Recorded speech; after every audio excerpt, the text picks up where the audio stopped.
Being a musician, you come across so many experiences and it's just such a delight. We have the best job in the world. New Orleans is a brass city. You can think of all of the great brass players that came out of here. Of course, Louis Armstrong and King Oliver, you know.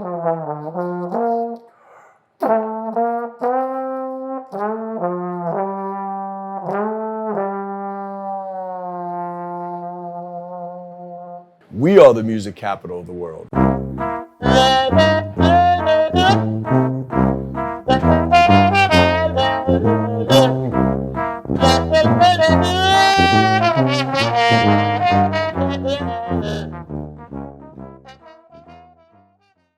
My name is Craig Klein.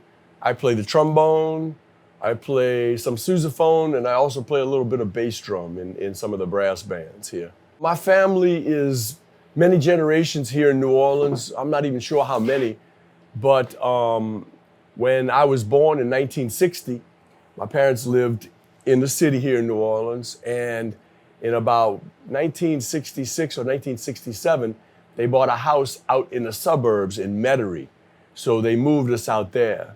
And that's where I grew up most of my childhood, in Metairie, which is the suburbs of New Orleans. And the way I started playing trombone was my uncle, his name is Jerry Dahlman, is a trombone player. And Jerry is only 7 years older than I am and 16 years younger than my mom. So he's more like a brother to me. And I watched him play trombone. And he played when he was very young, and 12 and 13 years old, he was playing in some New Orleans style jazz bands around where he was at, you know. So I heard this and it was just a big influence. That was the beginning of me playing trombone and being exposed to New Orleans music. I just remember Muskrat Ramble was the first song that I ever remember because it has that ending with the trombone thing, you know. I remember that. That was a big influence on me. And we still play together today. Jerry and I still play together in a band called the Storyville Stompers Brass Band.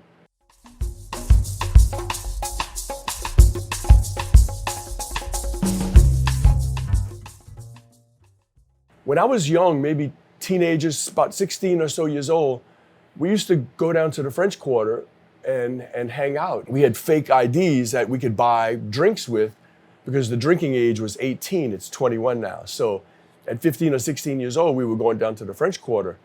And all up and down Bourbon Street, the music was completely different than what you hear now. Now you hear a lot of pop and top 40 and rock and not a whole bunch of New Orleans music that goes on Bourbon Street. But in the 1970s, there was a lot of jazz and a lot of great musicians were playing there.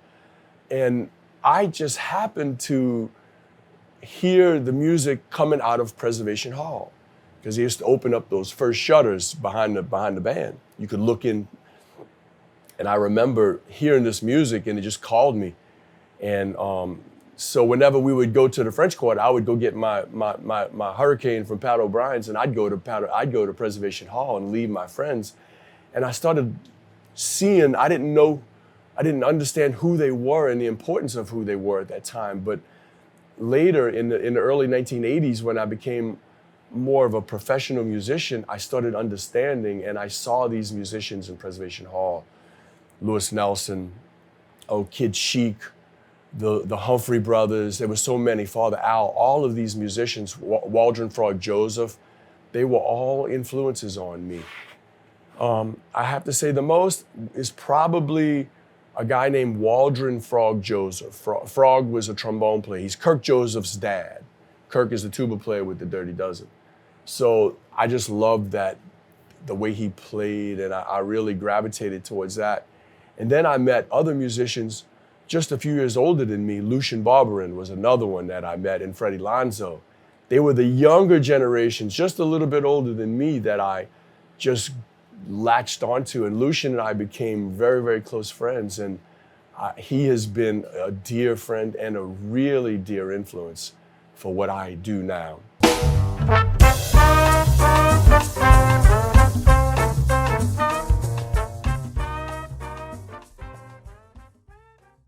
Well, I started playing music and making money playing music in about 1980. It was very sparse, and I was just coming into it all. I was just barely 20 years old.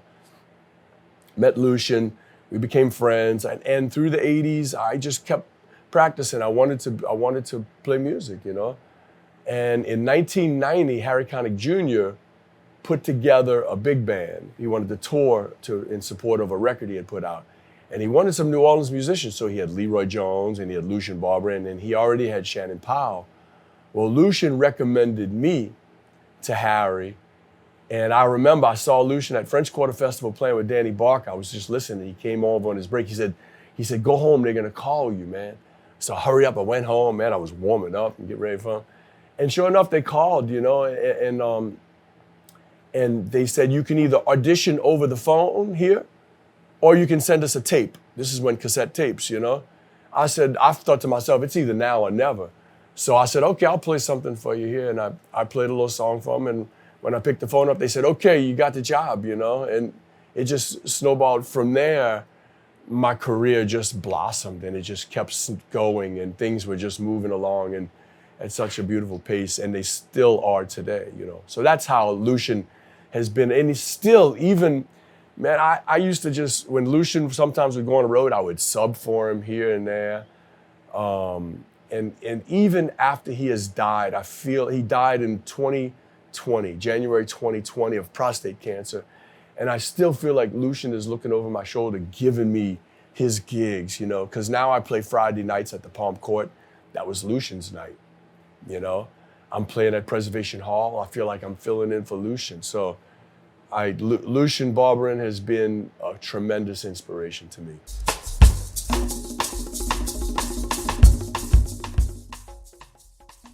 Harold Dejon was the leader of the Olympia brass band. It was Harold and Milton Baptiste.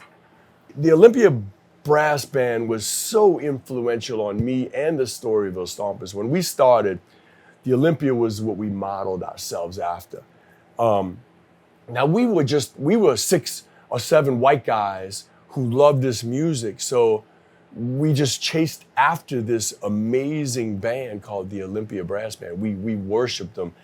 And we did everything. We wanted to just follow them, and they were like rock stars to us, They were jazz stars to us. And we were young.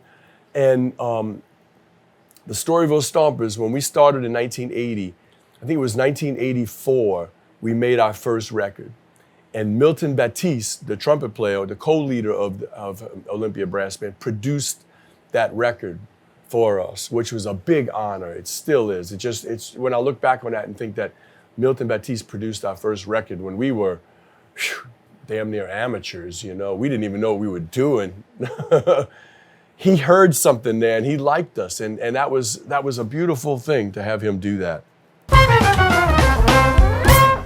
We're very lucky here because we do have a lot of young musicians who really like this brass band music. It's fun now because, okay, so the Olympia, go back a little bit. The Olympia took the old style traditional brass band and they brought a little bit of rhythm and blues into their repertoire. So they took the very old traditional style, they brought in some rhythm and blues stuff, right? Because that was happening in the 1970s, very strong at that time.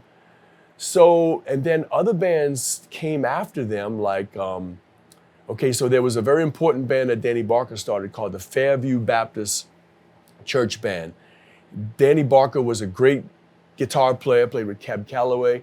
He left New Orleans in the early 1900s, went to New York, made a huge career for himself, played with so many famous musicians. And then I think in the 70s, he decided to move back to New Orleans. Might have been the 60s, don't know exactly. When he moved back, he realized there weren't any young musicians playing this music. He saw this, so he started a band near his neighborhood when there was a church there called the Fairview Baptist Church. He started a kids band, and it was everybody. It was Tuba Fats, Leroy Jones, Lucien Barberin, his brother Greg Stafford, Michael White. Almost everybody that came out of that Fairview Baptist band became a very important, well-respected New Orleans musicians, professional musicians. So that encouraged more younger people to get involved. Then the style of music started changing because these young kids brought in their influences, a little bit more faster tempo, a little bit more maybe some bebop and some funkier stuff.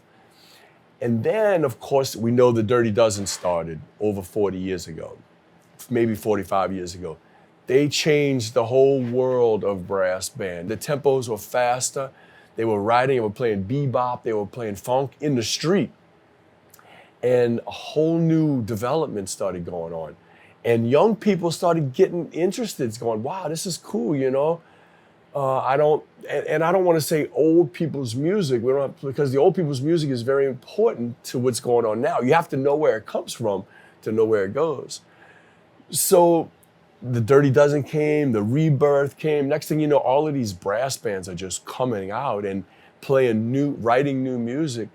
And there's stronger than ever today. We see a lot of kids programs that are helping young kids develop their musical skills, like the Roots of Music that Derek Tabb has started. Very important program. We have a few of those around here. And I see young musicians in their 20s now with their own bands and just doing their thing. So it's very encouraging to see this happen.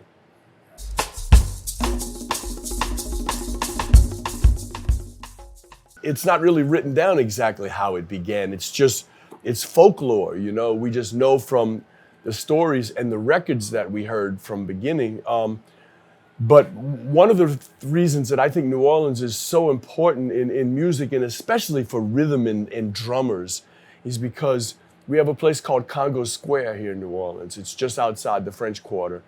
And it's the place where the enslaved people who were very much oppressed, they were allowed on Sundays to sing and gather and play drums and dance and keep the culture, the African culture alive. And it happened periodically through the last 300 years of New Orleans. I think that's a very important part of New Orleans, and that's why we have the best drummers that come up through this lineage of the African American, the Africans being sold as slaves over here and taken all of their freedoms away. And New Orleans was the only place in the U.S., in the United States at that time, that allowed this to happen, because we were governed by France. We were governed by France first, and then we had Spain, and then back to France.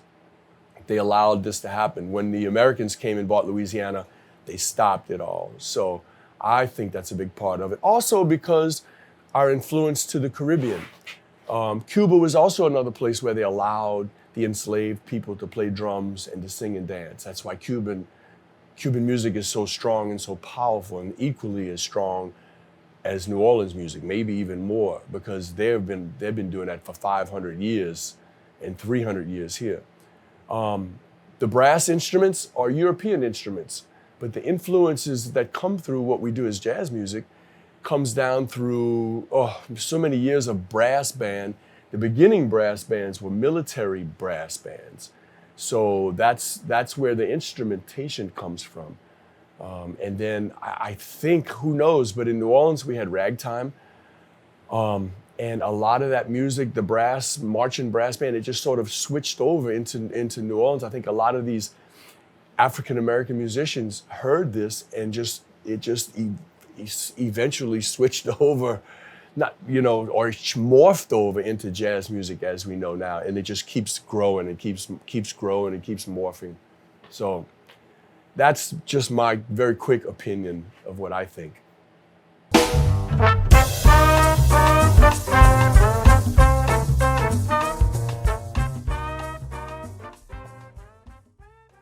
Sure, yeah, New Orleans is a brass city. You can think of all of the great brass players that came out of here. Of course, Louis Armstrong and King Oliver, and then you start with the early trombonists of Kid Ory, and then it just keeps going. We have because of the brass band culture, the trombone, trumpets, and of course the saxes and clarinets, tubas and drums are incredibly important.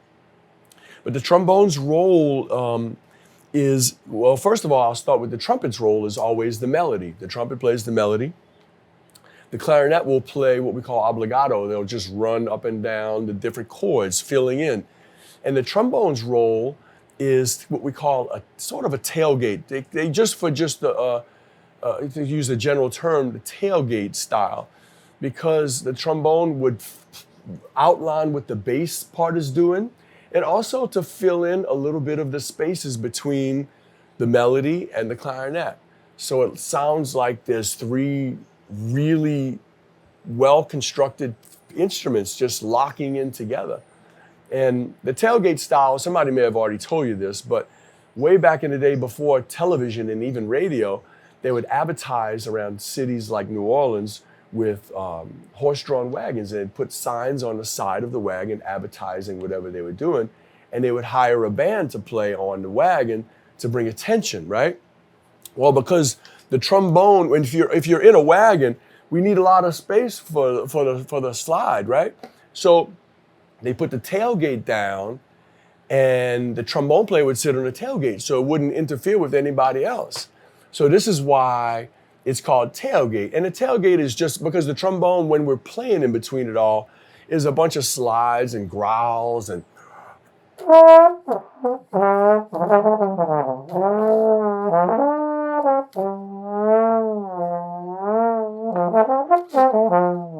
you know, so you're moving the slide. We need a lot of space, you know.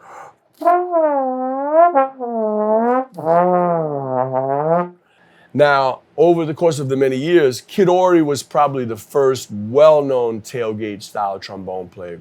Absolutely great. A lot of people took that style and just sort of made it their own, you know?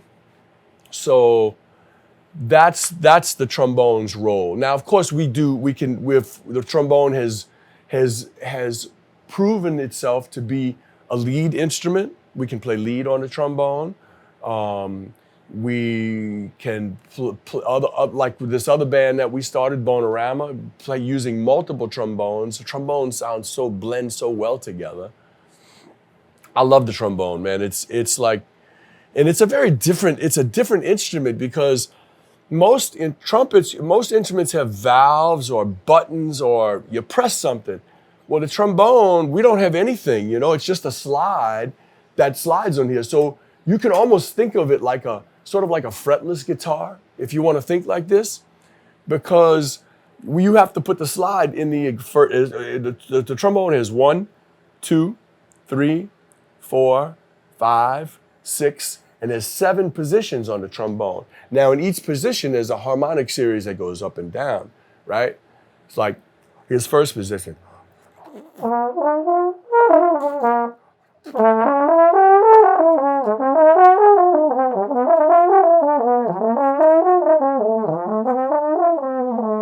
You know, and so on and so forth. So the trombone, you have to put it in the exact kind of position for it. You know, it's different than every other instrument.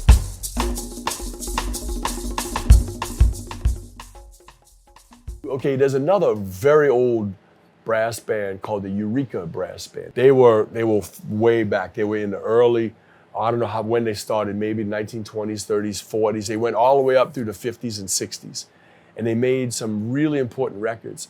And it's traditional. It's not like funk, but when you listen to it and you listen to that beat, the New Orleans beat is funk. I think it's always been funk here, you know? It's just the beat we have, it's called the big beat, you know, where we emphasize beat 4 instead of beat 1, you know? And that's the funk, man. That's always been like that. So yeah, New Orleans I would have to say Africa might be the birthplace of funk, but for what we know as American funk, I'd have to say New Orleans is funk.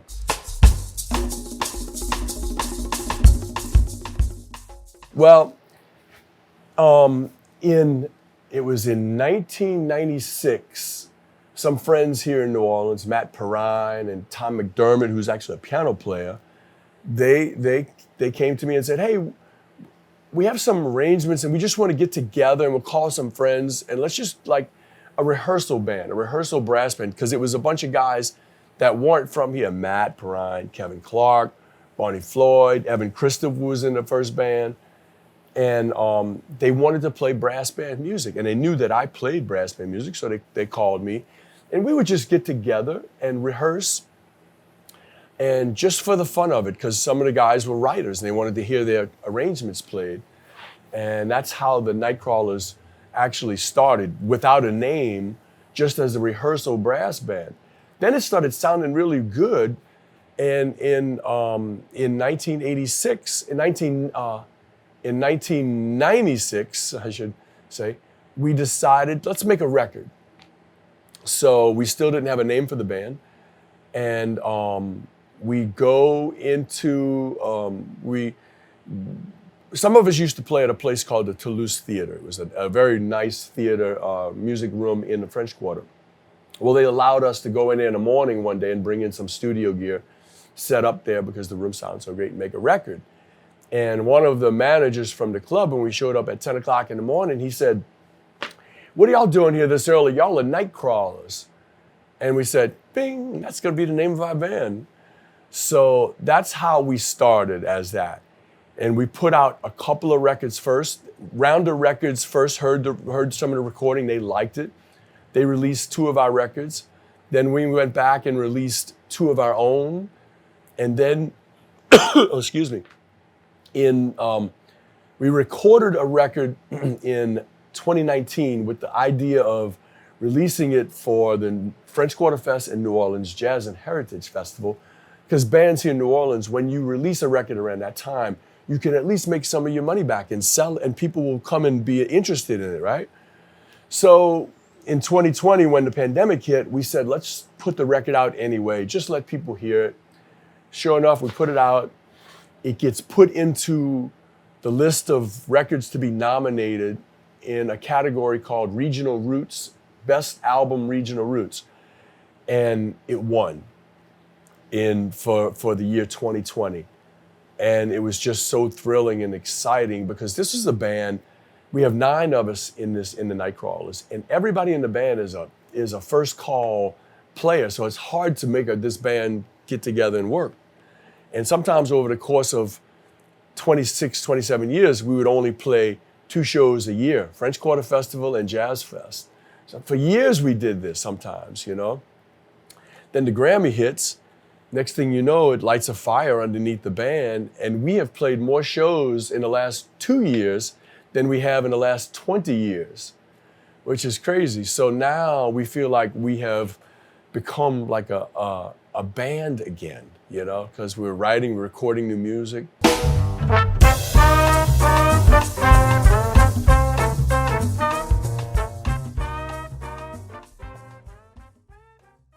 Okay, John Baptiste just won 5 Grammys, right? He's from New Orleans, he's a piano player, he's a great musician. And one of his songs, the one he won, I think he won Record of the Year, but one of the songs he won for, I think it's Freedom, is a blues. It's a blues in F, you know? Now, the blues probably didn't start in New Orleans. Who knows where the blues came from a lot of also from the enslaved people too. But the blues is part of everything that goes on in not just New Orleans music, but most music, you know. And when I think back is who had the biggest contribution to music? Louis Armstrong. Absolutely, Louis. There's nobody else like Louis Armstrong. He changed everything. He really changed everything. The way he played, what he brought to it, his singing, you know, because before Louis Armstrong came out onto the scene of music, there were bands, and the bands wouldn't take solos. It would be the whole band played together, and it would be somebody would play melody and all together. But Louis Armstrong was such a genius. The way he played, he started the solo, right? And then just everything he's done has influenced, everything comes from Louis Armstrong. I mean, you know, that's just what I say, but to be honest, it's all there. You can dig deep and you will find Louis Armstrong is the guy. I play I'm still playing the Storyville Stompers. That band's been together for 41 years. The Nightcrawlers is like we talked about, 27 years. Bonerama, Mark Mullins and I started that band about 24 years ago. We still do things with Bonerama. I play in another band called the New Orleans Jazz Vipers. And the Vipers are sort of like a swing band that this guy Joe Braun started about 20 years ago. So I enjoy doing that. I also play Preservation Hall a few times a week and Palm Court on Fridays. So those are my sort of regular things. And then some of my other side things that I like to do on the side, every once in a while I like to release a record, like a Craig Klein solo record or something. And I just did that last year. It was a tribute to Lucien Barber, and had a very wonderful group of musicians of Kevin Lewis on trumpet, Mitchell Player on bass, Molly Reeves on guitar, Steve Detroit on piano, and we had Lucien's nephew, Lil Jerry Anderson, playing drums on a few of the songs. And that's my latest sort of project that I have sort of put out on my own. It's an amazing career that I've had here in New Orleans, and I'll never go anywhere else. This is it.